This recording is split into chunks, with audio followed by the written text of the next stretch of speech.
الحمدللہ والصلاۃ والسلام علی رسول اللہ۔ ہم آج کی کلاس جو ہے وہ شروع کرتے ہیں۔ تو پچھلے لیکچر میں ہم نے پڑھا تھا اللہ تعالیٰ کی وجود پر ایمان لانے کے کچھ جن بنیادوں پر یہ عقیدہ یا یہ ہمارا نظریہ قائم ہے، وہ اللہ تعالیٰ پر ایمان لانا انسان کی عقلی ضرورت ہے، انسان کی معرفی ضرورت ہے، نفسیاتی ضرورت ہے۔ یہ ساری چیزیں ہم نے ڈسکس کی تھی پچھلے لیکچر میں۔ تو آج کا جو ہمارا ٹاپک ہے وہ ہے کہ وہ اصول جن کی بنا پر ہم نبوت اور رسالت پر ایمان لاتے ہیں، یعنی نبوت اور رسالت پر ایمان لانا بھی ہمارا جو ہے وہ ٹھوس دلائل، ٹھوس یعنی شواہد کی بنیاد پر ہے، دلائل کی بنیاد پر ہے، کوئی جذباتی فیصلہ نہیں ہے کہ ہم جو ہے جذبات میں آ کر یا کسی کی محبت میں انتہا یعنی اندھے ہو کر ہم کسی کے پیچھے لگ پڑتے ہیں، اس پر یعنی اپنا ایمان بنا لیتے ہیں۔ ایسے نہیں ہے، بلکہ اس کی بنیاد ٹھوس ہے، اور دلائل کی روشنی میں عقلی طور پر بھی سینکڑوں دلائل ہیں، تو جن کی بنیاد پر ہم جو ہے وہ ایک نبی کی نبوت پر ایمان لاتے ہیں۔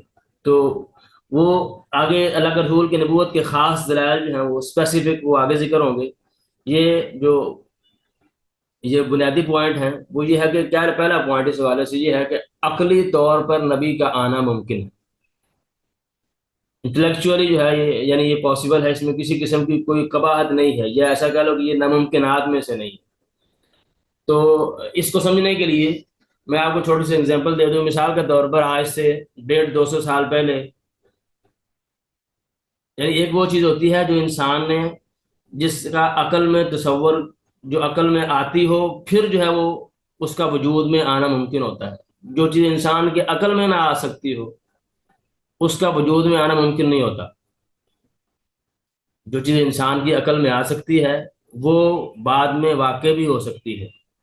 جیسے مثال کے طور پر اب ہم اگر یہ سوچیں کہ آج سے 30 سال بعد، 20 سال بعد، 10 سال بعد انسان کے لیے ممکن ہوگا کہ وہ کوئی اپنے ساتھ کوئی چیز لگا کے اڑ سکے پرندوں کی طرح، تو یہ اب جو ہے جدید ٹیکنالوجی کے حساب سے اب آپ اس کو، یہ عقل میں آنے والی بات ہے، تو اس کا آپ ڈینائی نہیں کر سکتے۔ تو ایسے ہی آج سے مثلا 150 200 سال پہلے جو ہے وہ سائنسدانوں نے سوچا تھا کہ انسان جو ہے وہ کسی ایسی چیز میں اوپر پرواز کرے گا جس کی سپیڈ بہت زیادہ ہوگی اور ہوا میں چلے گا، ہوا میں تیرے گا۔ تو اسی عقلی امکان کی بنیاد پر بعد میں جہاز جو ہے وہ اس کو ایجاد کیا گیا۔ تو یہ چیزیں پہلے عقلی طور پر ممکن تھیں۔ تو کسی چیز کے واقع ہونے کے لیے پہلے اس کا انسانی عقل میں امکان ہونا ضروری ہے۔ تو نبوت کا امکان جو ہے انسانی عقل میں ممکن ہے، یعنی اس میں کسی قسم کی کوئی شک والی بات ہی نہیں ہے کہ ایسا ہو نہیں سکتا، کیونکہ نبوت پر ایمان جو ہے اس کے بارے میں ڈسکشن ہوگی جو اس بندے سے جو پہلے اللہ کے وجود پر ایمان رکھتا ہو۔ تو ظاہری بات ہے جو اللہ کے وجود پر ایمان رکھتا ہے وہ تو اس بات پر بھی ایمان رکھتا ہے کہ اللہ تعالیٰ نے کائنات بنائی، اتنی اتنی بڑی مخلوقات بنائی ہیں۔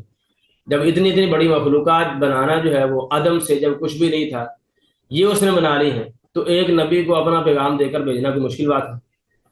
یہ بالکل بھی یعنی ایسی بات نہیں ہے جو کہ امپاسبل ہو۔ تو یہ عقلی طور پر ممکن ہے، اس میں کسی قسم کو شک نہیں کیا جا سکتا۔ اور اسی بات کو قرآن مجید نے ذکر کیا ہے سورہ یونس میں، اکان للناس عجبا ان اوحینا الی رجل منهم، کیا لوگ تعجب کرتے ہیں کہ ہم نے ایک آدمی کو ان میں سے وحی دے کر بھیج دیا؟ یہ تعجب والی بات نہیں ہے، کیونکہ یہ ایسا پاسبل ہے، ممکن ہے۔ تو اگر انسان مثلا کوئی ایتھیسٹ جو ہے وہ آپ سے بحث کرتا ہے نبوت کے حوالے سے، تو اس کو پہلے نبوت کے دلائل نہیں دیے جائیں گے، اس کو پہلے جو ہے وہ اللہ کے وجود پر قائل کیا جائے گا۔ جب اللہ کے وجود کا قائل ہو جائے گا، اللہ تعالیٰ کے علم کا، اس کی قدرت کا، حکمت کا، جیسے پچھلے لیکچر میں نے آپ کو بتایا تھا، تو آٹومیٹکلی جو ہے وہ اللہ تعالیٰ کے وجود کے بعد نبوت کو مان لے گا، کیونکہ نبوت بہت چھوٹی چیز ہے کائنات کے حوالے سے، کائنات کے مقابلے میں نبوت کچھ بھی نہیں ہے۔ اس نے اتنی اتنی بڑی مخلوقات بنا دی ہیں جس کو انسان سمجھنے سے قاصر ہے، تو نبوت تو اس کے مقابلے میں کچھ بھی نہیں ہے۔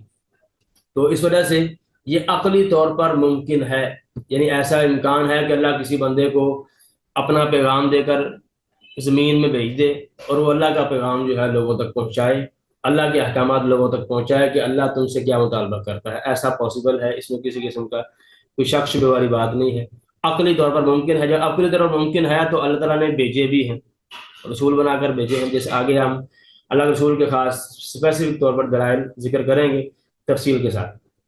اور ایسے ہی اب دوسرا پوائنٹ جو ہے اس حوالے سے وہ یہ ہے کہ نبی کا آنا انسانی زندگی کے لیے انتہائی اہمیت کا حامل ہے۔ تو اس کو سمجھنے کے لیے ایک مثال کے طور پر، اب کوئی بھی آپ چیز خریدتے ہیں بازار سے، کسی بھی کوئی نئی چیز، تو آپ کو اس چیز کے ساتھ جو ہے وہ ایک گائیڈ بک دی جاتی ہے جو آپ کی رہنمائی کرتی ہے کہ آپ نے اس چیز کو چلانا کیسے۔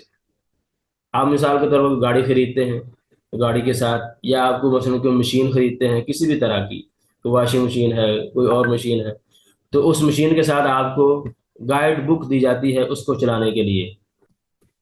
یہ ایک صاحبہ کہہ رہی ہیں کہ آواز کلیئر نہیں ہے، تو میں ذرا ایک منٹ ذرا۔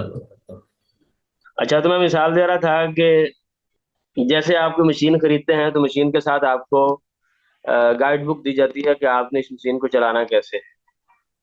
تو ایسے ہی کوئی بھی آپ چیز خریدیں، کوئی گاڑی خریدیں، کوئی نئی چیز خریدیں، کوئی موبائل خریدیں، کوئی چیز آپ خریدیں تو اس کے ساتھ آپ کو گائیڈ بک ضرور دی جاتی ہے اس کو چلانے کے طریقے کے طور پر، کیا آپ نے اس کو اس طریقے سے چلانا ہے تو پھر یہ ٹھیک چلے گی۔ اگر آپ جو ہے وہ اس کتاب میں جو دی گئی گائیڈ لائنز ہیں اس کو آپ فالو نہیں کرو گے تو یہ مسئلہ پیدا کر سکتی ہے۔ تو ایسے ہی اللہ تعالیٰ نے جب انسان کو اس دنیا میں بھیجا ہے تو اس کو صحیح زندگی سے، کیونکہ اللہ تعالیٰ اس کی نیچر کو بہتر جانتا ہے کیونکہ اس نے اس کو بنایا ہے، تو کیسے جو ہے وہ اب انسان کو اللہ تعالیٰ نے مختلف صفات سے نوازا ہے، اس میں ارادہ بھی رکھا ہے، اس کو یعنی اختیار کرنے کی یہ پاور بھی دی ہے کہ یہ چوز کر سکتا ہے، جو کرنا چاہے کر سکتا ہے، یعنی یہ مکمل آزاد ہے اپنے اختیار میں، یہ سوچنے سمجھنے کی صلاحیت بھی رکھتا ہے۔ اس طریقے سے یہ کائنات کے جو علتیں ہیں، جو مقاصد ہیں، ان کو تلاش کرنے کی کوشش بھی کرتا ہے، یعنی یہ اپنے یعنی انسان جو ایک مخلوقات جتنے بھی ہیں انسان سب سے الگ ہے ان صفات کی بنیاد پر۔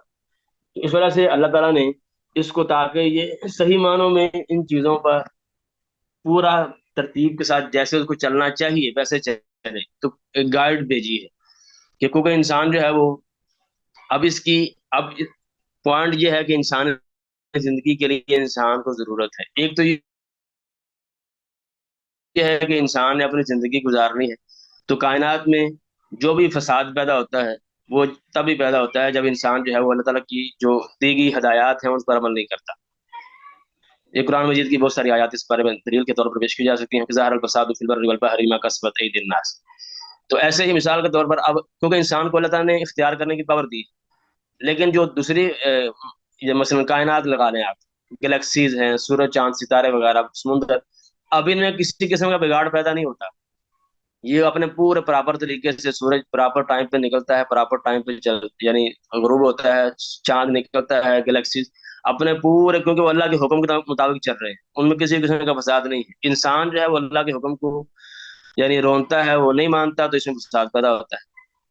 تو یہ فساد تو انسان کو ضرورت ہے گائیڈ لائن، ہدایت کی، جس نے اس کو بھیجا ہے اس کو پتا ہے کہ یہ کیسے اس دنیا میں رہے گا تو ٹھیک رہے گا۔ تو ایک پوائنٹ تو یہ ہے۔ دوسری بات یہ ہے کہ انسان کیونکہ انسان کو اللہ نے بنایا ہے، اور انسان کی فطرت میں اللہ نے اپنے وجود پر اقرار رکھ دیا ہے کہ انسان اللہ کے وجود کو مانتا ہے فطرتی طور پر، اس کی بات ہم پہلے کر چکے ہیں تفصیل کے ساتھ۔ تو جو بندہ جس کی فطرت میں ہو کہ وہ اللہ تعالیٰ کی طرف اس کو ماننا، اس کا عقیدہ رکھنا، اس کا نظریہ رکھنا، تو وہ اللہ تعالیٰ کی بندگی، اس کو جاننے کی اس میں سوچ رہتی ہے، فکر رہتی ہے، وہ اس کے بارے میں جاننا چاہتا ہے۔ اور یہ یعنی آپ کہہ لیں کہ ایک طرح کی محتاجگی ہے جو انسان کو اللہ تعالیٰ کی ذات کی ہے ہمیشہ ہمیشہ کے لیے۔ اور یہ محتاجگی جو ہے وہ اب بعض کا جو ہے وہ جو بندگی ہے، یہ انسان اللہ تعالیٰ کی یعنی اس کی ضرورت محسوس کرتا ہے اپنے دلی طور پر، جیسے میں نے آپ کو پچھلے لیکچر میں ذکر کیا تھا کہ انسان کے دل میں ایک ایسا فراغ ہے، ابن قیم رحمہ اللہ کا قول، کہ جو اس وقت تک وہ پر نہیں ہوتا جب اس کو اللہ کی عبادت سے پر نہ کر دیا جائے، وہ خالی رہتا ہے۔ اس وجہ سے انسان جو ہے بے چین اس وجہ سے رہتا ہے، پریشان، مضطرب، اس کو دلی طور پر بے چینی جو ہے اس وجہ سے لگی رہتی ہے۔ تو اب یہاں بھی انسان جو ہے وہ فطرتی طور پر اللہ تعالیٰ کی طرف اس کا میلان رجحان رہتا ہے. تو اس میلان رجحان کو اب اللہ تعالیٰ سے کیسے جو ہے وہ اس نے مقابلہ کرنا ہے، اللہ تعالیٰ کا سامنا کیسے کرنا ہے، اللہ تعالیٰ کس چیز سے خوش ہوتا ہے، کس چیز سے ناراض ہوتا ہے، یہ ساری چیزیں جو ہیں وہ اللہ تعالیٰ نے اپنے پیغمبر رسول کے ذریعے دے کر بھیجی، تاکہ انسان جو ہے، جیسے آپ مثال کے طور پر، اللہ تعالیٰ کے لیے مثال دینا ٹھیک نہیں ہے، جیسے کوئی بہت بڑا مثال آدمی ہو، امریکہ کا صدر لگا مثلا مثال. تو اب یہاں امریکہ کا صدر اس کو، اس کے ساتھ اس کے انٹرویو کرنے کے لیے یا اس کے ساتھ ملاقات کے لیے اس کے کوئی قاعدے قانون ضابطے ہیں، اور یہ بھی ہے کہ وہ کن باتوں سے وہ وہ لوگ خوش ہوتے ہیں اور کن سے وہ ناراض ہوتے ہیں. اب یہ انسان کے لیے جب ایسی باتیں ہیں تو اللہ تعالیٰ جو ہے وہ، اللہ تعالیٰ کے لیے کوئی مثال دینا بھی ٹھیک نہیں ہے، صرف آپ کو سمجھنے کے لیے میں نے مثال دی.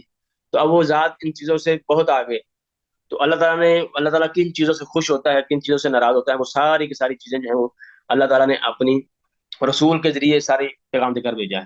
تو یہ انسان کی زندگی کے لیے بس آپ پہلا پوائنٹ یاد رکھیں کہ جس نے چیز بنائی ہوتی ہے اس کو پتا ہوتا ہے کہ یہ کیسے چلے گی تو بہتر رہے گا. اس لیے انسان کی ہر چیز میں جو بھی اللہ نے حکم دیا ہو اس میں انسان کا فائدہ ہے، اس میں نقصان نہیں ہے. نماز کا حکم دیا ہے، روزے کا ہے، زکوٰۃ کا ہے، حج کا ہے، دیگر جتنے بھی جو کاروبار جن کی اجازت دی ہے، جن سے روکا ہے، جن چیزوں سے منع کیا گیا ہے، غیبت، چغلی، ظلم، فساد وغیرہ، جن کا حکم دیا گیا ہے عدل و انصاف، سچائی، امانت داری، ان کا حکم دیا گیا ہے. تو ان سب چیزوں میں انسان کے لیے فائدہ ہے. ان کچھ چیزوں میں انسان کا اپنے ذاتی طور پر فائدہ ہے، نفسیاتی طور پر، کچھ میں معاشرے کا فائدہ ہے، کچھ میں دوسرے لوگوں کا فائدہ ہے. تو اس میں ڈیٹیل انسان کے علم بعض آ جاتی ہے، بعض اوقات نہیں بھی آتی.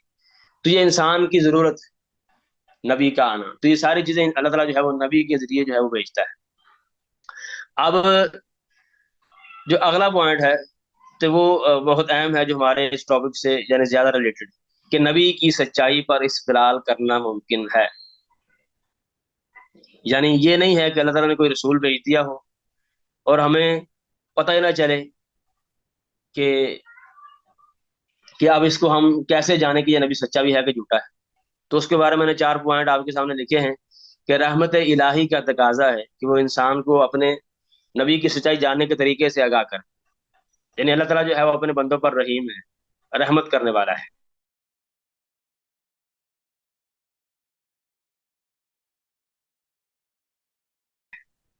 تو اب اس کی رحمت کا وہ اپنے نبی کو سچا ہے کہ جھوٹا ہے وہ بھی لوگوں کو بتائے. اس وجہ سے اسی حوالے سے ابن تیمیہ رحمہ اللہ کا قول ہے، اس سے بات بالکل کلیئر ہو جائے گی. ابن تیمیہ رحمہ اللہ فرماتے ہیں کہ جتنی لوگوں کو جس چیز کی زیادہ ضرورت ہوتی ہے اللہ تعالیٰ اس چیز کے وسائل اتنے ہی آسان کر دیتا ہے.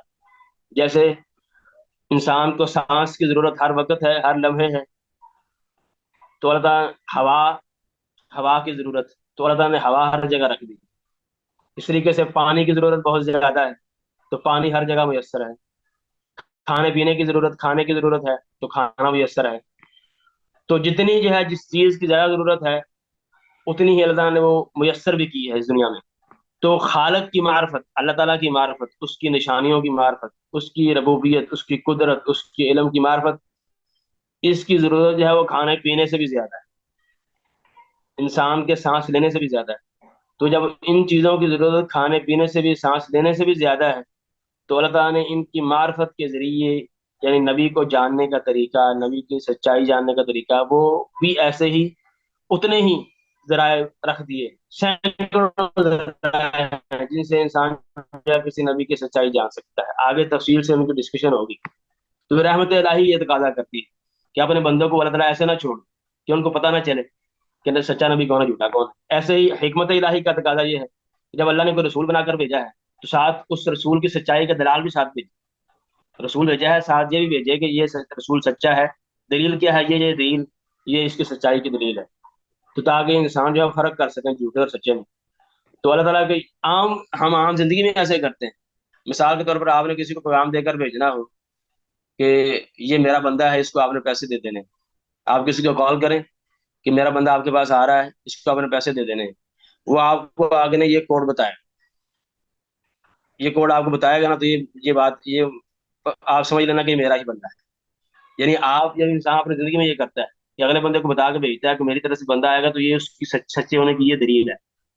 تو اللہ تعالیٰ جو ہے وہ تو حکیم، اس کا ہر کام حکمت والا ہے.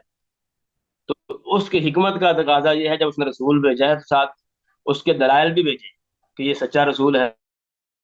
عدل الہی کا تقاضا یہ ہے، یعنی اللہ تعالیٰ جو ہے وہ عدل کرنے والا ہے، انصاف کرنے والا ہے. اس کا تقاضا یہ ہے کہ سچے اور جھوٹے میں فرق کیا جائے، سچے نبی کی عزت کی جائے، اس کی جو ہے وہ تائید کی جائے، اس کی نصرت کی جائے. جو جھوٹا نبی ہے اس کی جو ہے وہ اس کا مقدر جو ہے وہ ذلیل و رسوا ہونا ہے. تو یہ اللہ تعالیٰ کا عدل تقاضا کرتا ہے کہ دونوں برابر نہ ہو، سچا نبی اور جھوٹا نبی برابر نہ ہو، بلکہ ایسے دلائل موجود ہوں جس سے جو سچے نبی کی نبوت جانی جا سکے اور جھوٹے کی جو ہے وہ جھوٹے دعوے کو ثابت کیا جا سکے. اس طریقے سے قدرت الہی کا تقاضا بھی یہ ہے کہ کیا اللہ تعالیٰ جو ہے آپ پر نبی کے ساتھ نشانے نہیں بھیج سکتا؟ کیا اللہ تعالیٰ اس پر قادر نہیں ہے؟ بالکل قادر ہے. جو اتنی بڑی بڑی چیزوں پر اللہ تعالیٰ قادر ہے، تو ادنا سی چیزوں پر یہ ہے جو نبوت اور اس سے جڑے جو دلائل ہیں، یہ تو بہت ادنا سی باتیں. تو اللہ تعالیٰ جو ہے وہ اس پر قادر ہے. تو یہ چند ایک پوائنٹ تھے اس والے سے. آگے جو پوائنٹ ہے وہ یہ ہے کہ انسان اب روزمرہ زندگی میں ملنے والی خبروں میں سچی اور جھوٹی میں فرق کرتا ہے. نبوت بھی خبر ہے. اب یہاں جو ہے وہ بات شروع ہو رہی ہے کہ ہم اپنی روزمرہ زندگی میں ہمیں کوئی بندہ آ کے خبر دیتا ہے. ہمیں کسی بندے نے بتایا ہے کہ فلاں بندہ فوت ہو گیا، یا فلاں سیاستدان جو ہے وہ اس نے یہ کام کیا ہے، یا فلاں بندہ پکڑا گیا ہے، یا فلاں بندہ جو ہے وہ جیل میں چلا گیا. اب ہمیں خبریں روزانہ ملتی ہیں. ہمارے پاس کوئی پیمانہ ہے نا جانچنے کی جس سے ہم جانتے ہیں کہ یہ بندہ جھوٹا ہے یہ سچا ہے. فرق کرتے ہیں جھوٹے اور سچے میں. جب ہم جان سکتے ہیں جھوٹے اور سچے میں عام خبروں میں، تو نبوت تو سب سے بڑی خبر ہے. نبوت کی خبر جو ہے وہ جیسے ابن تیمیہ رحمہ اللہ کہتے ہیں کہ نبوت کا دعویٰ یا تو وہ بندہ کرتا ہے جو اصدق الناس ہے، جو لوگوں میں سے سب سے سچا ہے، یا وہ بندہ دعویٰ کرتا ہے نبوت کا جو اکذب الناس ہے، جو لوگوں میں سب سے جھوٹا ہے. تو جو اتنا بڑا سچا ہو یا اتنا بڑا جھوٹا ہو، تو کیا اس میں جو ہے وہ فرق کرنا ممکن نہیں ہے؟ ایک مثال سے مثال کے طور پر کوئی بندہ جو ہے وہ ریڑی والا جو ہے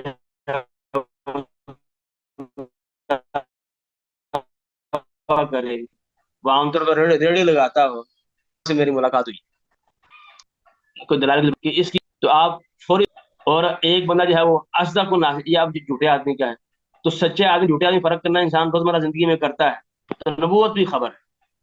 تو جب نبوت خبر ہے تو اس میں بھی فرق کرنا ممکن ہے، اور بیشتر ذرائع سے ممکن ہے کہ سچے آدمی کی خبر جو ہے وہ پتہ لگانا کہ یہ بندہ سچا ہے جھوٹا ہے. جیسے آگے ہم دلائل میں ذکر کریں گے تو بالکل کلیئر ہے، کوئی مسئلہ ہی نہیں ہے. اسی میں انسان فرق کر سکتا ہے جیسے ہم روزمرہ زندگی میں کرتے ہیں. یہ کوئی اچنبے کی بات نہیں ہے، نئی بات نہیں. ایسے ہی مثال کے طور پر آگے ایک پوائنٹ ہے کہ نبی، کاہن اور جادوگر میں فرق. کہ نبی میں اور کاہن جو غیب کی خبریں بتانے والا ہے، یہ جادوگر ہے، ان سب میں فرق ہوتا ہے. کہ عام فرق کیا ہے کہ نبی جو ہے وہ عام طور پر جو اللہ کی طرف سے مبعوث ہوتے ہیں، اللہ کی طرف سے بھیجے ہوئے ہوتے ہیں، وہ اچھے اخلاق کا حکم دیتے ہیں، نیکی کرنے کا حکم دیتے ہیں، برائی سے منع کرتے ہیں، لوگوں کو اچھی اچھی باتیں بتاتے ہیں، ظلم اور فساد سے روکتے ہیں.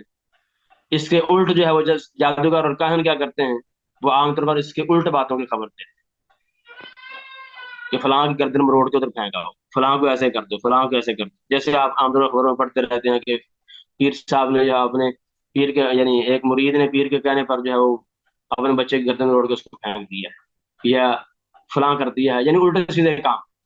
نبی جو ہے وہ اچھے کاموں کی بات کرتے ہیں، یہ جھوٹے اور جو کاہن ہوتے ہیں یہ برے اور الٹے کاموں کی حکم دیتے ہیں.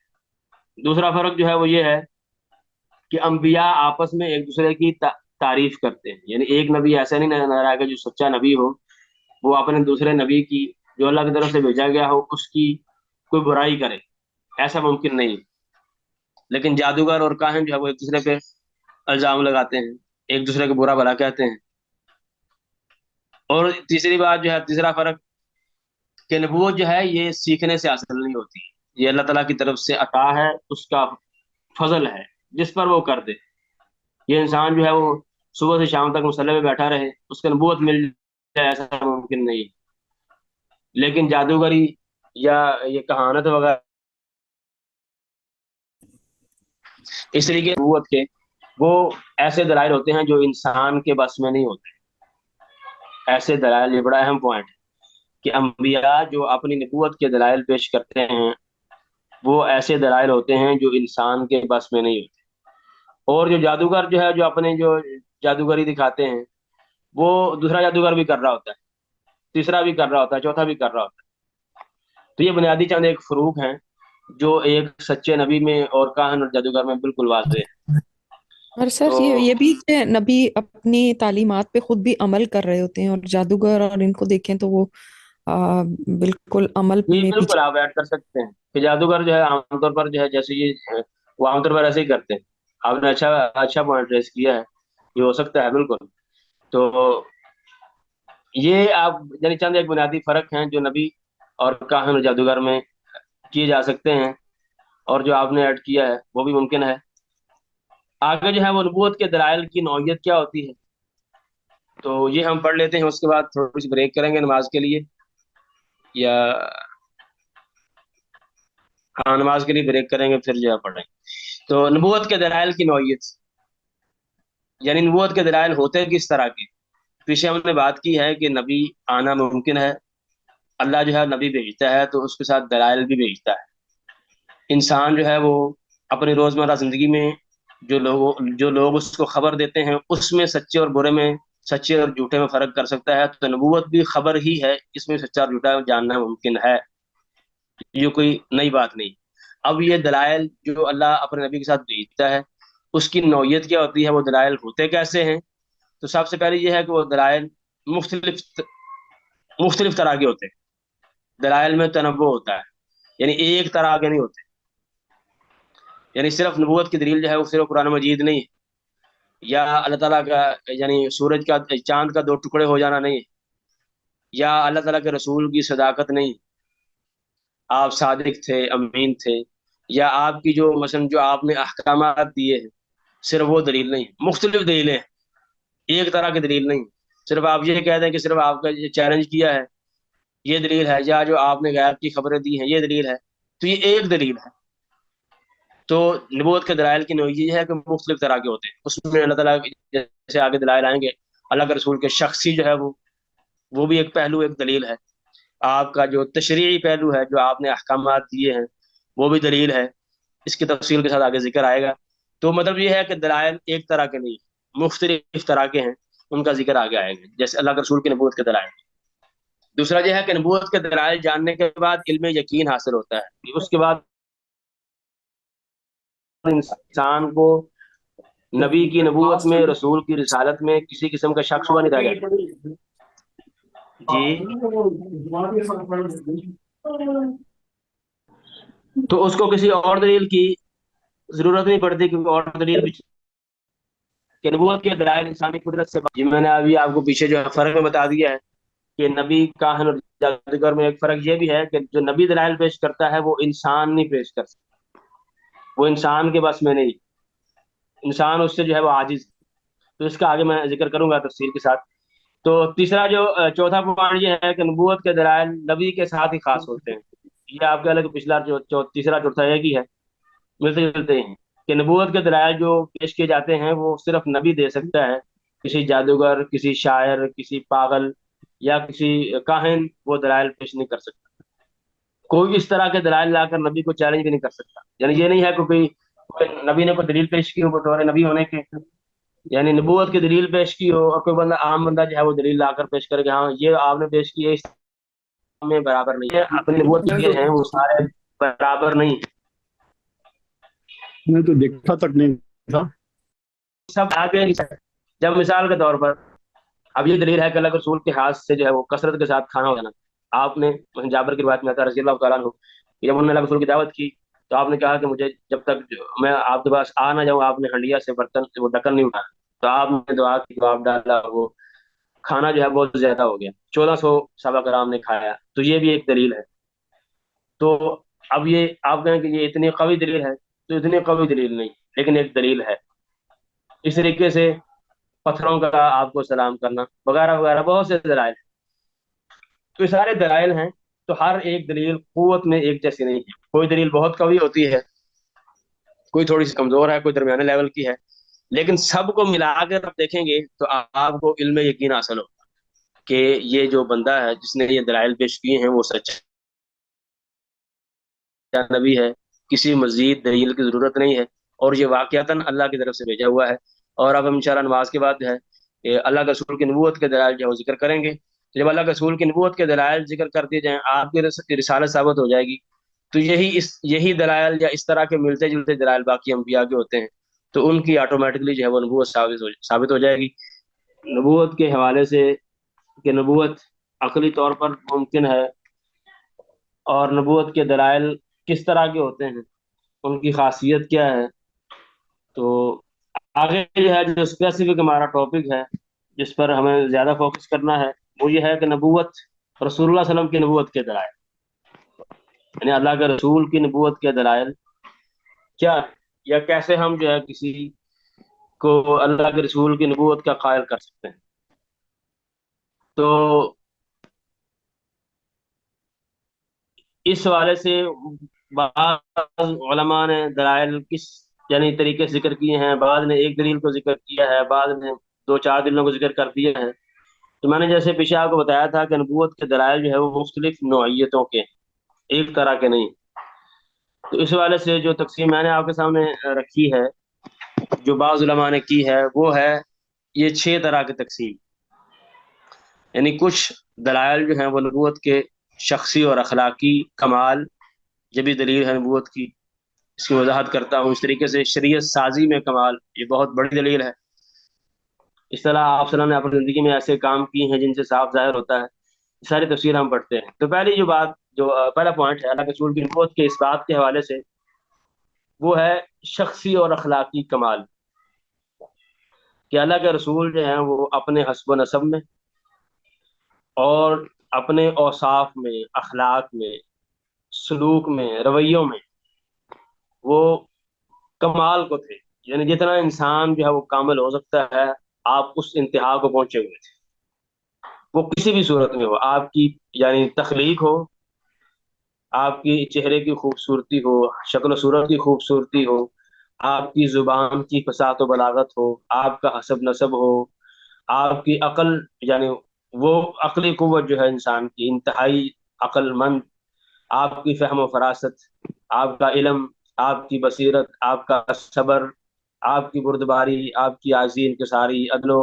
انصاف، زہد، کرم یعنی سخاوت، وعدے کی پاسداری، یعنی جتنی بھی آپ یعنی ادب، یعنی بہادری، حیا، یعنی جو جو بھی صفت انسان کی کمال ہو سکتی ہے، وہ یہ تمام صفات، اور ان سب سے بڑھ کر جو دو اہم صفات جن کا ہم تفصیل سے ذکر کریں گے، وہ ہیں آپ کی سچائی اور آپ کی امانت داری۔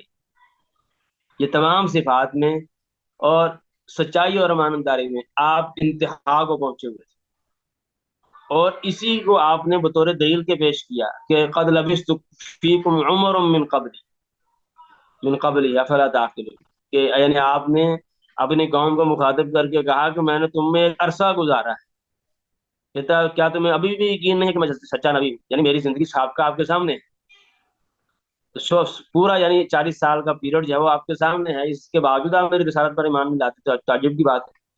تو یعنی آپ شخصی طور پر اور اخلاقی لحاظ سے انتہائی کمال کو پہنچے ہوئے، اور ان میں جو دو اہم صفات ہیں، سچائی اور امانت، جن کا بڑا تعلق ہے، کیونکہ نبوت میں نے آپ کو بتایا کہ یہ خبر ہے، اللہ تعالیٰ کے بارے میں خبر، اللہ تعالیٰ کے احکامات کی خبر دی جاتی ہے اس میں، تو اس وجہ سے اس میں سچائی اور امانت داری جو اہم صفات ہیں۔ اور آپ سے کبھی بھی زندگی میں یہ ثابت نہیں ہے کہ آپ نے کبھی ایک مرتبہ بھی جھوٹ بولا، یا کسی نے آپ پر جھوٹ کا الزام ہی لگایا، یہ بھی ثابت نہیں ہے۔ جھوٹ بولنا تو دور کی بات ہے، کسی نے الزام تک نہیں لگایا، یا آپ نے کسی کی دی ہوئی امانت میں خیانت کی، بلکہ وہ قریش مکہ کے جو کافر تھے وہ آپ کو جھٹلانے کے باوجود امانتیں آپ کے پاس رکھواتے، ان کو پتا تھا کہ یہ بندہ خیانت نہیں کرے، اس وجہ سے آپ جو ہے اپنی قوم میں صادق و امین کے نام سے مشہور. تو آپ نے اس وجہ سے جب آپ کو حکم ملا کہ اپنی قوم کو ڈراؤ، تو آپ نے جو ہے وہ پہاڑ پر چڑھ کر، جو ہے وہ صفا پہاڑ پر چڑھ کر پکارا قریش کو کہ اگر میں تمہیں اس بات کی خبر دوں کہ اس وادی کے پیچھے جو ہے تم پر ایک لشکر حملہ کرنے والا ہے، یعنی تمہیں بالکل بھی پہلے اس کے بارے میں بالکل آئیڈیا نہ ہو، اچانک میں تمہیں بتاؤں کہ لشکر آ رہا ہے، تم پر حملہ آور ہو رہا ہے، تو تم میری اس اچانک خبر پر بھی ایمان لے آؤ گے؟ یعنی جس کا پہلے آپ کو کوئی جو ہے وہ ہیلا وسیلہ نظر نہیں آ رہا کہ لشکر حملہ کر دے گا، لیکن میں آپ کو کہہ دوں تو تم میرے کہنے پر تمہیں مان لے آؤ گے واقعی لشکر آ رہا ہے؟ انہوں نے کہا بالکل مان رہا ہے، تو نے کبھی جھوٹ بولا ہی نہیں. تو ہم تیری بات پر ضرور ہی مان رہے ہیں کہ ہم سمجھیں گے کہ لشکر واقعی آ رہا ہے. تو آپ نے اس وقت کہا کہ تم مجھے اتنا سچا جانتے ہو تو میں تم اللہ کے حکم سے ڈرانے والا بھیجا گیا ہوں. تو یعنی اتنا آپ کی قوم کو آپ پر ایمان تھا، آپ کی سچائی پر اور آپ کی جو ہے وہ مانتداری پر. یعنی میں نے آپ جب ہرقل کے جو آپ نے ہرقل نے جو آپ سے آپ کے بارے میں سوالات کیے ابو سفیان سے، اس میں ایک یہ بھی سوال تھا کہ کیا تم نے اسے جھوٹ کا تجربہ ہوا ہے؟ اس میں الفاظ یہ ہیں حل کنتم تتہمونہ بالکذب قبل ان یقول ما قال، یعنی جب اس نے یہ نبوت کا دعویٰ کیا ہے، اس نبوت کے دعوے سے پہلے تم نے کبھی اس کے بارے میں کبھی اس سے کبھی جھوٹ سنا ہے کہ اس نے جھوٹ بولا؟ تو ابو سفیان نے جواب دیا کہ اس نے کبھی جھوٹ نہیں بولا. تو ہرقل نے آگے سے کیا جواب دیا کہ جب وہ لوگوں سے جھوٹ نہیں بولتا، لوگوں کے معاملات میں، تو اللہ کے بارے میں جھوٹ بولے گا؟ تو یہ ممکن نہیں. تو اس وجہ سے یہ عقلی استدلال تھا ہرقل کا کہ جب وہ عام مخلوق کے معاملات میں جن کی اتنی اوقات نہیں ہے خالق کے ساتھ، خالق کے یعنی کمپیریزن میں، تو جب وہ مخلوق کے معاملات میں جھوٹ نہیں بولتا تو خالق کے بارے میں جھوٹ بولے گا کہ اللہ کے بارے میں غلط نے بھیجا ہے اور وہ جھوٹا ہو؟ ایسا ممکن نہیں. تو یہ عقلی استدلال تھا. آپ نے 13 سال گزارے یعنی نبوت اعلان کرنے کے بعد، اور آپ ان کو دعوت دیتے رہے اپنی، اور بار بار آپ نے قرآن کے ساتھ چیلنج کیا کہ تم اس جیسا قرآن ایک دفعہ بھی ایک آیت بھی لے کر آؤ، لیکن اس کے باوجود کسی نے، میں نے آپ کو بتایا کہ ایک دفعہ بھی جھوٹ کا الزام تک بھی نہیں لگایا. اور عام طور پر ہوتا کیا ہے کہ جو مخالفین آپ کے ہوتے ہیں وہ تو ڈھونڈتے ہیں کوئی ادنا سی چیز ملے اور اس کو بڑھا چڑھا کر پیش کیا جائے، لیکن قریش اتنی سخت مخالفت کے باوجود آپ کے بارے میں اس طرح کی بات تلاش نہیں کر سکے، اور نہ ہی آپ سے یہ ثابت ہے. اس وجہ سے اس خوبی کا سینکڑوں جو ہے وہ جو غیر مسلم ہیں انہوں نے بھی اعتراف کیا ہے. اور اس کے حوالے جو ہیں وہ مثال کے طور پر مائیکل ہارٹ، اس نے کتاب لکھی ہے 100 عظیم آدمی. تو 100 عظیم آدمی کے، تو اس میں اس نے لکھا ہے کہ یعنی اس کی یعنی خلاصہ یہ ہے کہ جھوٹ جو ہے وہ اتنی دیر تک جھوٹ وہ رہتا نہیں، وہ کھل جاتا ہے. اگر اللہ کے رسول جو ہے واقعی جھوٹے تھے نعوذ باللہ من ذالک، تو تو جھوٹ جو ہے وہ اتنی دیر چھپتا نہیں، وہ ظاہر ہو جاتا ہے. کتنی دیر چھپا رہے گا؟ 1 سال، 2 سال، 5 سال، 10، 15، 1 صدی، 2 صدی، 1400 صدیاں گزر گئی، اور اس کے باوجود ہے اللہ کے رسول کے ماننے والے، آپ کی رسالت کا اقرار کرنے والے بڑھتے چلے جا رہے ہیں.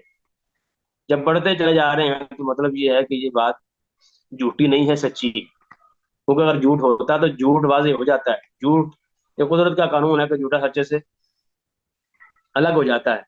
تو یہ ایک یعنی یہ ایک اخلاقی کمال تھا. تو یہاں ایک سوال پیدا ہوتا ہے جس کا جواب آپ سے مطلوب ہے. یہ تو شخصی اخلاقی پہلو تھا، مثلا اللہ کے رسول جو ہے وہ ہر، جیسے میں نے آپ کو پچھلے لفظوں کی صفات گنوائی ہیں، عدل و انصاف، زہد و ورع، شجاعت، عادل وغیرہ وغیرہ. تو اب کو بندہ ہے آپ سے اعتراض کرے کہ اگر یہ صفات کسی اور بندے میں بھی پائی جائیں، کیا اس کا نبی مان لیں گے؟ اس کا کیا جواب ہے؟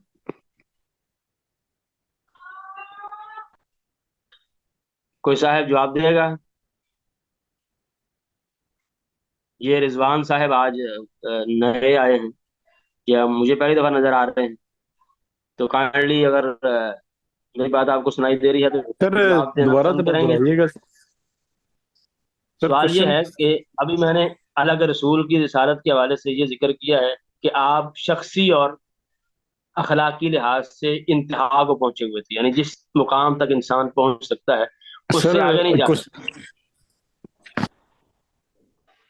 جی جی، میں کوشچن نہیں دہرا رہا ہوں.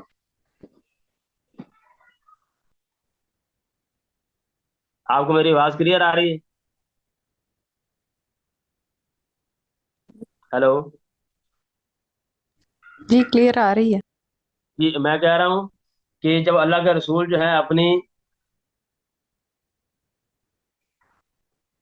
اللہ کا رسول اپنے شخصی کمال میں، جی سر، یہاں یعنی تک کلیئر اپنے آ گیا حسب سر؟ نسب میں، اپنے اخلاقی صفات میں انتہا کو پہنچے ہوئے تھے، تو اگر کوئی اور آدمی بھی اس طریقے کا ہو، حسب نسب کے اعتبار سے بھی اور اپنی خوبیوں کے اعتبار سے بھی، تو کیا وہ نبی ہو جائے گا؟ نہیں سر. جی کیوں؟ نہیں.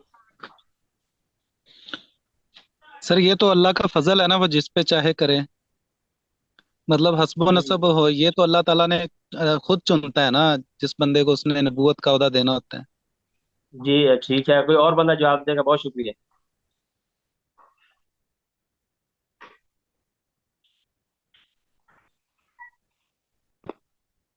کوئی اور بندہ جواب دے گا اس کا؟ تو جو آپ نے جواب دیا ہے وہ بھی ٹھیک ہے. تو جو میں یہاں بات پوائنٹ آؤٹ کرنا چاہ رہا ہوں وہ یہ ہے کہ ایک شخص نے نبوت کا دعویٰ کیا ہے اور اس میں شخصی اور اخلاقی کمال بھی، تو یہ دونوں چیزیں مل کر جو ہے ہم کہہ رہے ہیں کہ وہ نبی ہے. یعنی وہ نبوت کا دعویٰ بھی کرے، نبوت کا دعویٰ کرے، اور نبوت کا دعویٰ کرنے کے ساتھ ساتھ وہ شخصی طور پر بھی، اخلاقی طور پر بھی، اپنے حسب نسب کے اعتبار سے بھی، اپنی صفات میں بھی صفات حمیدہ کا مالک ہو، تو پھر جو ہے وہ نبی بنتا ہے.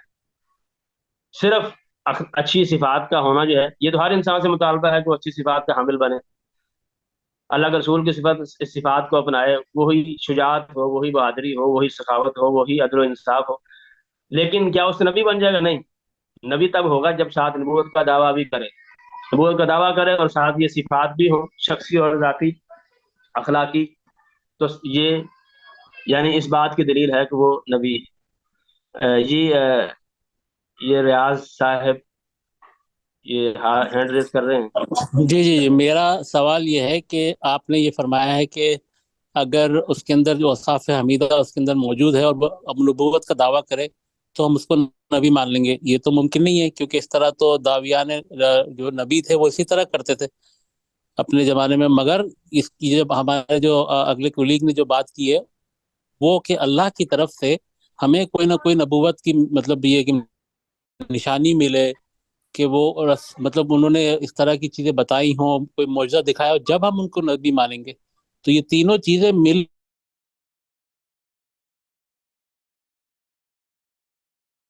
کے تو میں نے ابھی نہیں ہے کہ نبوت کے دلائل قوت و ضعف میں برابر نہیں، کچھ دلائل قوی ترین ہیں، کچھ کمزور ہیں، کچھ درمیانے درجے کے. تو یہ جو شخصی اور کمالی یعنی جو ذاتی اخلاقی یہ صفت جو ہے، یہ بہت قوی دلیل نہیں ہے، لیکن یہ سپورٹنگ دلیل ضرور ہے. یعنی آپ صرف اس دلیل کی بنیاد پر یہ نہیں کہ آپ اس کے آپ یہ کہ یہ اب اور کوئی چانس ہے ہی نہیں، یہ بندہ نبی ہے سے نہیں، اور بھی یعنی یہ دلیل ہے، لیکن اتنی قوت میں برابر نہیں ہے، اتنی قوت والا نہیں ہے کہ آپ سمجھیں کہ بس یہ 100% نبی ہو گیا. تو یہ دلیل ہے لیکن سپورٹو ہے. تو اس کی باقی چیزیں بھی دیکھنی پڑیں گی جیسے آگے جن کا ذکر آ رہا ہے. تو یعنی ایک یہ آپ کہہ لیں کہ یہ اس کی لازم صفت جو نبوت کا دعویٰ کرے گا تو اس کا شخصی اور اخلاقی کمال کو پہنچنا یہ لازمی ہونا چاہیے، ورنہ وہ نبی نہیں ہو سکتا. کیونکہ وہ لوگوں کے لیے رول ماڈل ہے، جب رول ماڈل ہے تو اس کے خود جو ہے وہ آگے کریں. تو امید ہے میری بات سمجھ آ گئی ہوگی. آگے جو ہے وہ دوسرا جو پوائنٹ اس والے سے جو دوسری دلیل ہے تو ہے شریعت سازی میں کمال. اور یہ بہت اہم پہلو ہے کہ اللہ کے رسول نے شریعت جو ہمیں دی، احکامات دیے قرآن مجید کی صورت میں، احادیث کی صورت میں، اور یہ مختلف جو ہے وہ جو زندگی کے زاویے ہیں انسان کی، نفسیاتی زندگی، اس کی خاندانی زندگی، اس کی معاشرتی زندگی، اس کی اقتصادی زندگی، اس کی سیاسی زندگی، اس کی مثلاً آپ کہہ رہے ہیں کہ جو عدالت کی معاملات ہیں یا موت کے بعد کی زندگی، یعنی تمام تر جو زندگی کے زاویے ہیں ان کو شامل ہے جو اللہ کے رسول نے ہمیں احکامات دیے، جو شریعت دی، جو ہمیں ایک کتاب دی ہے. تو اب یہ شریعت سازی میں کمال، اور یہ آپ نے جو احکامات دیے ہیں یہ ایک زمانے کے لیے نہیں ہے بلکہ قیامت تک کے لیے، ایک صدی کے لیے نہیں ہے بلکہ جب تک قیامت قائم نہیں ہوتی تب تک یہ وہی احکامات رہیں گے۔ اور تیسری بات یہ ہے کہ ایک جگہ کے لیے نہیں، پوری زمین کے لیے۔ چوتھی بات یہ ہے کہ ایک فرد کے لیے نہیں ہے، دنیا کے تمام انسانوں کے لیے اور قیامت تک آنے والے لوگوں کے لیے۔ اور یہ اتنی چیزوں کا ہونا اور ہر زندگی کے ہر شعبہ میں اپنی رہنمائی دینا، گائیڈ لائن انسان کو فراہم کرنا، یہ ایک انسان کے بس میں نہیں۔ سادہ سی مثال ہے کہ آپ پارلیمنٹ میں کوئی قانون بناتے ہیں، 400 بندہ پارلیمنٹ میں بیٹھا ہوا ہے، انہوں نے ایک قانون پاس کرنا ہے، ایک قانون پاس کرتے ہیں تو اس میں 400 بندے میں 300 کی ایک رائے ہوتی ہے، 100 کی ایک رائے ہوتی ہے، وہ قانون پاس ہو جاتا ہے، اس کو لاگو کر دیتے ہیں، لیکن 10 سال بعد 5 سال بعد وہ قانون فیل ہو جاتا ہے، قانون چینج کرنا پڑ جاتا ہے۔ لیکن اللہ کا رسول نے جو قانون دیا وہ چینج نہیں ہوگا، اور ایک بندے نے دیا ہے، کیا یہ پاسبل ہے؟ 400 بندہ بنا رہا ہے، قانون نہیں چل رہا، کچھ عرصے بعد چینج کرنا پڑ رہا ہے، وہ صرف پاکستان کے لیے چلے گا، امریکہ میں نہیں چلے گا، وہاں کی اور بنانا پڑے۔ تو یہ اسی صورت میں پاسبل ہے جب یہ مانا جائے کہ یہ بندہ نبی، یہ خود نہیں قانون بنا رہا ہے، اس کو قانون کسی سے دیا جا رہا ہے، یہ قانون دینے والی وہ ذات ہے جس کو ہر چیز کا علم ہے، ہر چیز کا علم ہے، اور وہ قیامت تک ہونے والے واقعات تمام، اور جس کو حکم دیا جا رہا ہے اس کے تمام صفات کو اس کو جاننے والا ہے، یعنی کوئی چیز اس سے مخفی نہیں۔ تو یہ بات ماننی جو ہے مجبوری بنے گی۔ یہ ریاض صاحب نے میں دوبارہ ہینڈ ریز کیا ہے، آپ کا کوئی سوال ہے؟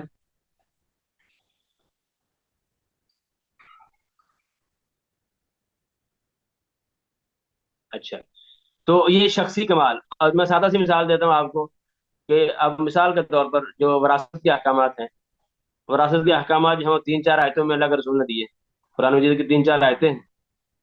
یستفتونک فی النساء یوصیکم اللہ فی اولادکم، اور سورہ النساء کی آخری آیت یستفتونک اللہ یفتیکم فی الکلالہ قول الارحام بعضهم اولی بعض، اور 2 4 حدیثیں آپ ملا لیں سے آپ کو یہ پورا وراثت کا قانون، آپ کا کہ 98% یہ قانون ہے وراثت۔ تو یہ 3 4 آیتوں میں ہے، آپ اگر اس کو لکھنا چاہیں تو شاید 2 صفحوں میں لکھ لیں، 2 3 صفحوں میں، اور یہ قیامت تک کے لیے کبھی تبدیل نہیں ہوگا، اور ایسا قانون جو ہے وہ کسی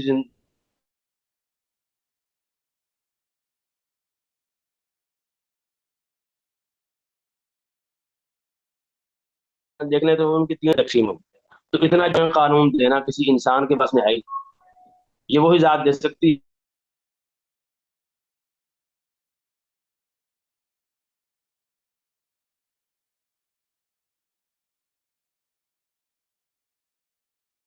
ایسا امپاسبل ہے کہ آپ چلو ایک اگر آپ مان لیں، مثلا مثال اللہ کے رسول نے خاندانی معاملات میں وراثت میں یہ حکم دے دیے، تو کیا آپ ہر چیز میں ایسے انسان کے لیے ممکن ہے کہ وراثت میں بھی ہو، خاندانی معاملات میں، طلاق میں، نکاح میں، کاروبار میں، عدالت میں، سیاسی زندگی میں، معاشرتی زندگی میں، آپس کے تعلقات میں، اللہ اور اس کے مخلوق خالق کے ساتھ تعلقات میں، اور ان تمام موت کی بات، یہ ناممکن ہے کہ کوئی انسان اس طرح کا قانون دے دے۔ اسی والے سے بہت سے جو مائیکل ہارٹ کی جو میں نے آپ کو بات کی، تو اس نے اس وجہ سے بھی ایک بہت بڑی یعنی بات ذکر کی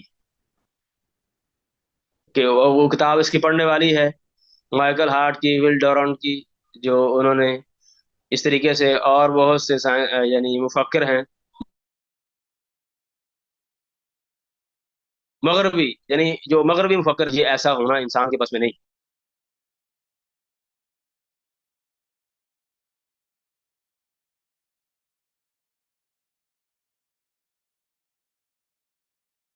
کو نقص نہ ہو تو جھوٹی رسالت۔ اور تیسری دلیل جو ہے وہ یہ ہے کہ آپ نے اپنی زندگی میں ایسے کام کیے ہیں جن سے صاف ظاہر ہوتا ہے کہ ہم اپنے ذاتی فائدے کے لیے نہیں، یعنی بہت سارے واقعوں میں وہ جو انسان جھوٹا نبی ہوتا ہے،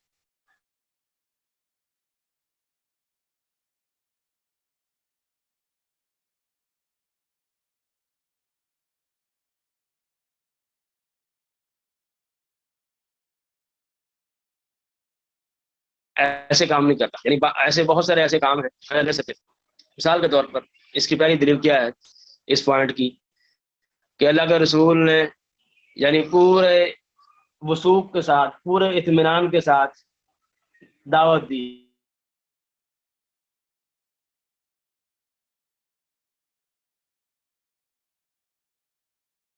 کو مشرک بھی کہا ہے کہ تم بتوں کی پوجا کرتے ہو، یہود و نصارہ کو کافر قرار دیا اور ان سے برات کا اظہار کیا اور کہا کہ میں تم سے بری ہوں، تم میرے دشمن ہو، اور ان کے معبودوں کو برا بھلا کہا ہے اور ان کی عقلوں کو برا بھلا کہا کہ تم بیوقوف ہو، پاگل ہو، تمہیں سمجھ نہیں ہے کہ جس کو تم خود بناتے ہو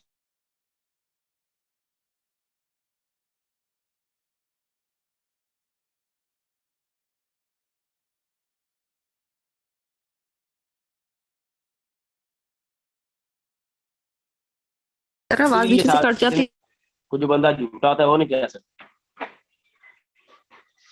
جھوٹا بندہ ایسے بالکل وہ ایسی بات کرتا ہے جو گول مول سی ہو، لیکن اتنی پختگی کے ساتھ، اتنے اطمینان کے ساتھ، وثوق کے ساتھ، اعتماد کے ساتھ وہی بندہ کرتا ہے جس کو یقین ہے کہ ایسے ہوگا، اس میں کسی کو شک نہیں ہوتا. ایسے ہی اللہ کے رسول نے جب یہ آیت نازل ہوئی، یا ایھا الرسول بلغ ما انزل الیک من ربک وان لم تفعل فما بلغت رسالتہ واللہ یعصمک من الناس، کہ اللہ تعالیٰ جو ہے تجھے لوگوں کو ضرور بچائے، یعنی تجھ کو لوگوں سے ضرور بچائے.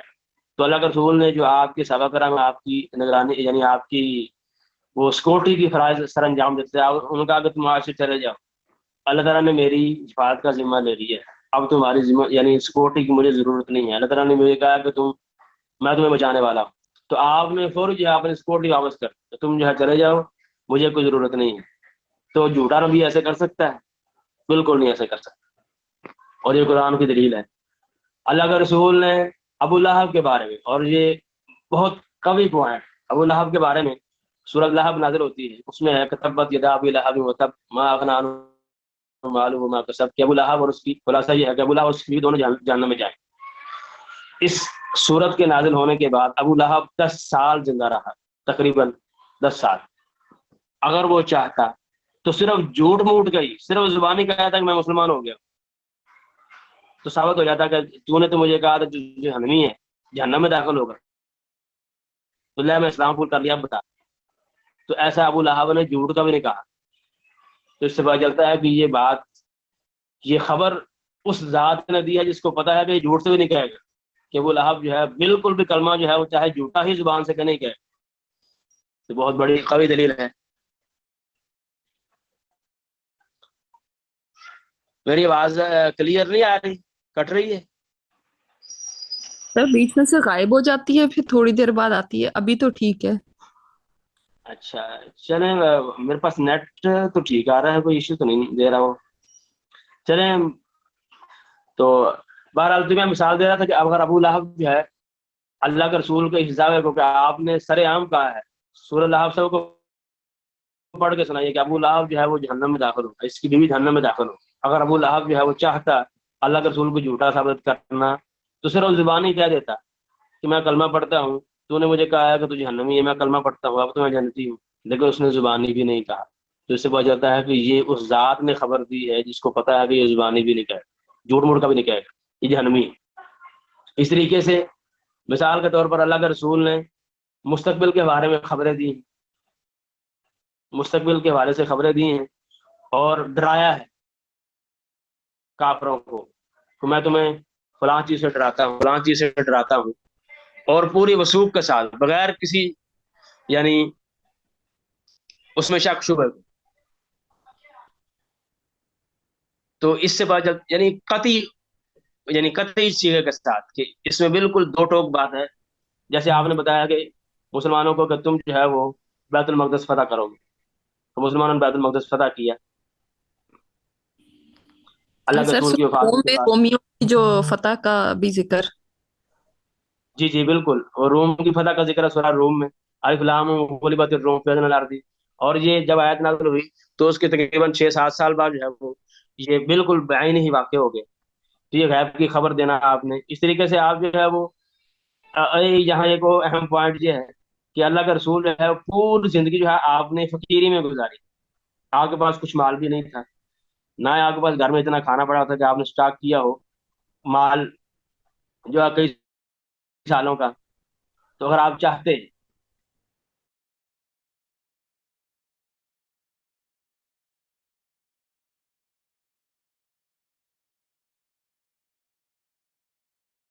اور آپ اپنے اہل خانہ کی کرتے، تو اب یہ ساری چیزیں دلالت کرتی ہیں کہ اگر آپ اپنی ذات کے لیے کوئی فائدہ لینا چاہتے تو لے سکتے، لیکن آپ نے اس کے باوجود جو ہے اپنی ذات کے لیے فائدہ نہیں لیا، اور ایسے سیغے استعمال کیے ہیں جس میں کافروں کو دھمکی امیز جو ہے، دھمکی دینا کافروں کو سیدھی، اور ایسی خبریں دینا جو بعین ہی واقع ہو چکی ہیں، جیسے سورہ لہب کی جو صورت میں نے آپ کو بتائی ہے، یہ بہت اہم دلیل ہے اس حوالے سے۔ تو یہ ایسے واقعات ہیں جن سے ظاہر ہوتا ہے کہ اللہ کا رسول اگر ذاتی فائدہ لینا چاہتے تو لے سکتے تھے۔ جیسے یہاں مجھے ایک اور بات یاد آ گئی کہ جب اللہ کے رسول کے بیٹے کی ابراہیم کی وفات ہوئی، تو اس دن جب سورج گرہن ہوا تھا، اسی دن سورج گرہن ہوا تھا، تو سورج گرہن ہونے کی وجہ سے صحابہ کرام نے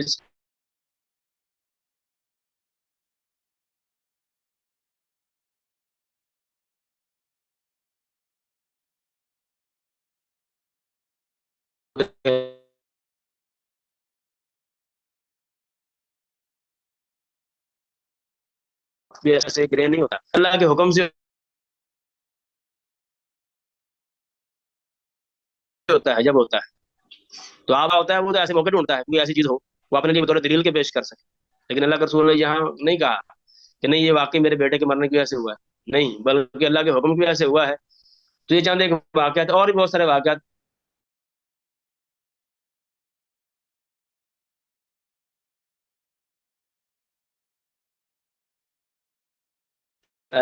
تیسرا پوائنٹ جو ہے وہ معجزات ایسے کام ہوئے جو آپ کے سامنے، جس کی وجہ سے یہ ظاہر ہوتا ہے، یہ یعنی پورا یقین ہو جاتا ہے کہ اللہ کا رسول جو ہے وہ سچے نبی ہے۔ جیسے میں نے ایک مثال آپ کو ذکر کی ہے معجزے کے حوالے سے،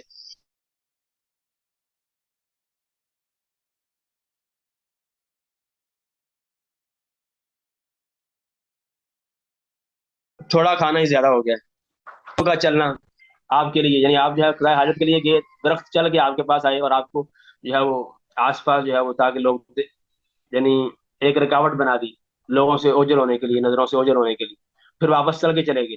اس طریقے سے کنکروں کا آپ کے ہاتھ میں تسبیح بیان کرنا، اور جو کھجور کا درخت تھا جس پر آپ ٹیک لگا کے خطبہ دیا کرتے تھے، اس کا جزا یعنی رونا آپ کی جدائی میں، اس طریقے سے کئی مرتبہ جو ہے آپ کے انگلیوں سے پانی جاری ہوا، بہت ساری ایسی حدیثیں ہیں، اور سورج چاند کا دو ٹکڑے ہو جانا آپ کے سامنے، جس کا ذکر قرآن مجید میں بھی ہے۔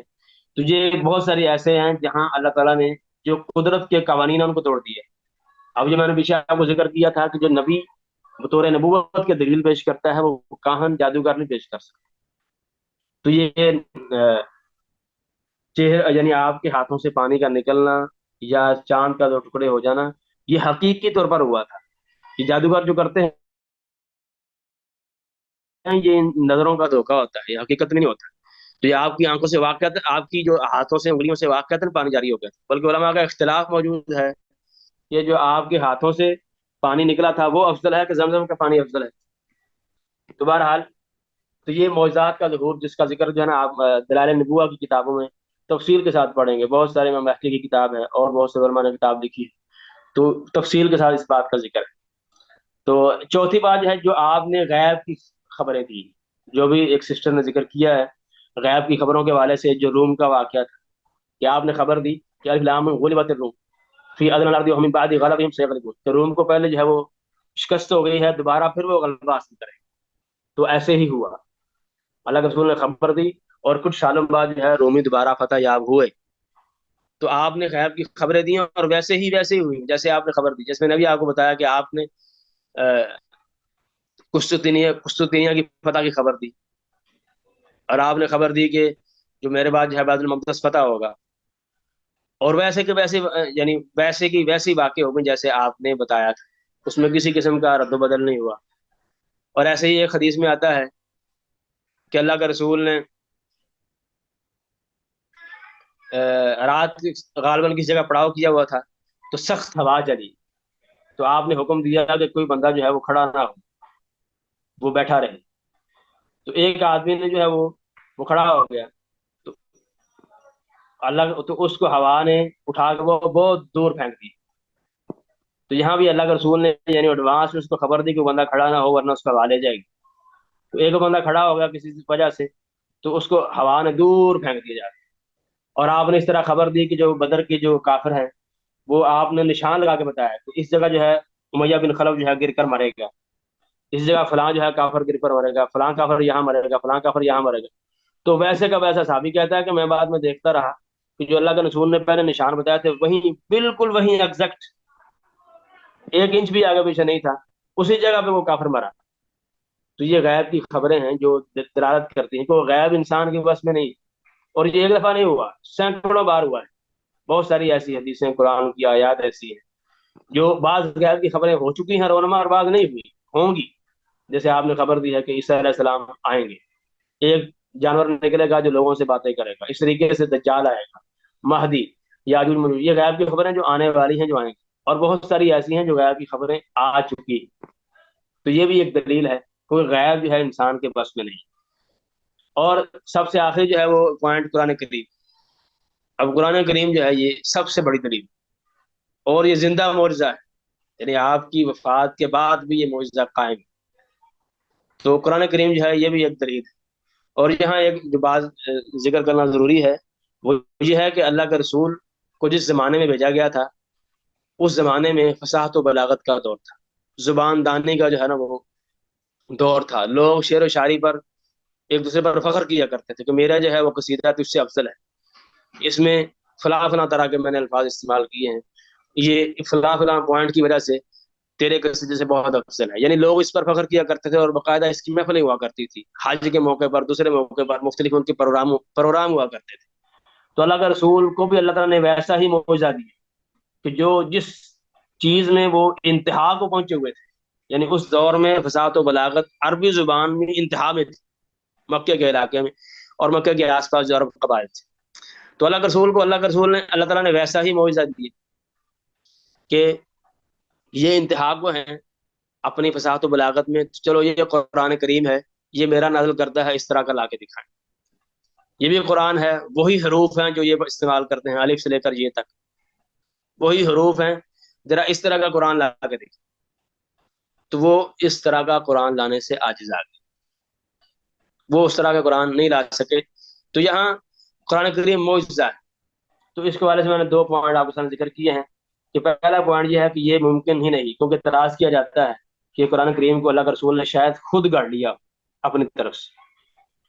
تو یہ ممکن نہیں کہ رسول صلی اللہ علیہ وسلم نے قرآن مجید کو خود اپنی طرف سے بنا کر پیش کر دیا. ممکن کیوں نہیں ہے؟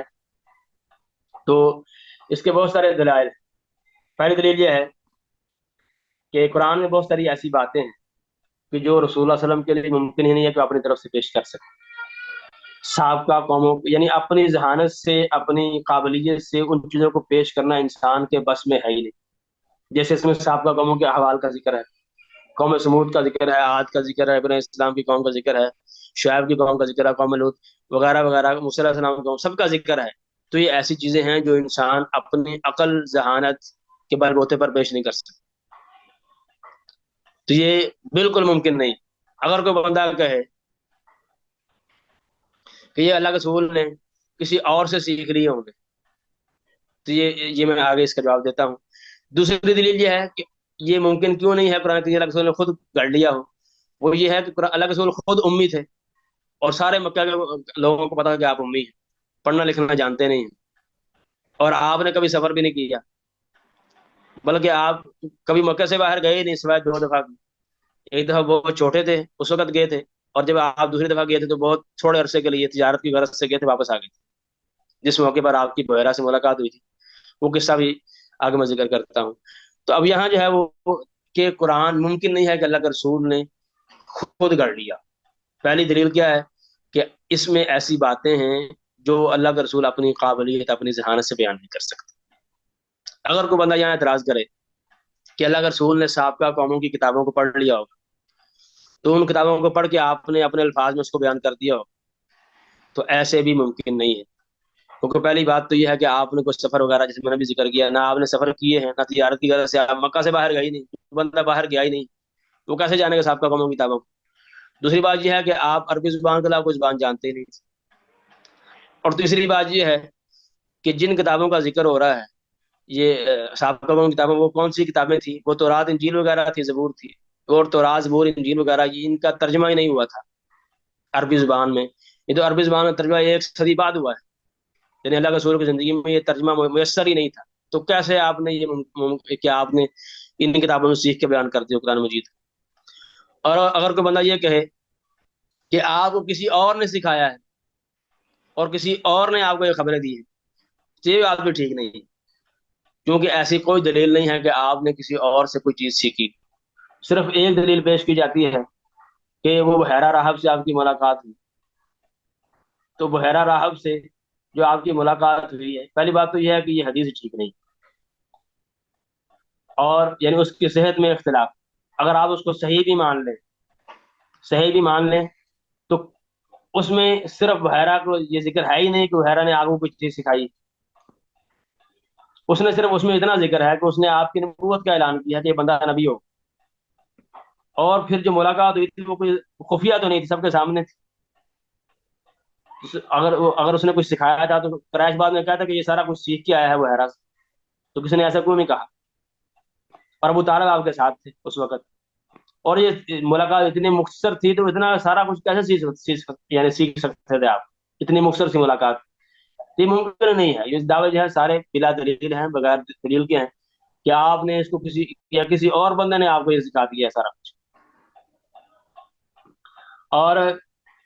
اور اگر کو بندہ یہ کہے کہ یہ ساری خبریں جو ہیں وہ کوئی یہ اعتراض کرے کہ یہ ساری خبریں جو اس طرح کے واقعات ہیں قوم سمود عاد کے، تو یہ سارے کے سارے معروف تھے عربوں کے ہاں، تو یہ یعنی آپ نے ان سے لے کے یہ بیان کرتے ہیں، تو یہ بات بھی ٹھیک نہیں، کیونکہ عرب جو ہے وہ کوئی علوم کے ماہر نہیں تھے، اور پڑھنا سیکھنا جانتے ہی نہیں تھے۔ کل ملا کے 17 آدمی تھے لکھنا جانتے تھے، اور نہ ہی ان کو سابقہ قوموں کی تاریخ کا علم تھا، نہ ان کی تراث کا علم تھا، بالکل علم نہیں تھا۔ تو اگر کوئی ایسی بات تھی تو قریش مکہ نے اعتراض کیوں نہیں کیا کہ تم نے جو ہے وہ ہم ہماری باتیں سیکھ سوکھ کے خود بیان کرتی؟ تو انہوں نے تو ایسا نہیں بیان کیا۔ تو اس وجہ سے یہ بالکل بھی ایسا ممکن نہیں ہے کہ اللہ کے رسول نے کسی اور بندے نے آپ کو یہ سکھا دیا، اور اللہ کا رسول یہ اللہ تعالیٰ کی طرف سے ہی نازل کرتا ہے۔ اور یہاں ٹائم ختم ہو رہا ہے، تو کچھ ایک دو باتیں رہ گئی ہیں، وہ انشاءاللہ نیکسٹ لیکچر میں کر لیں گے۔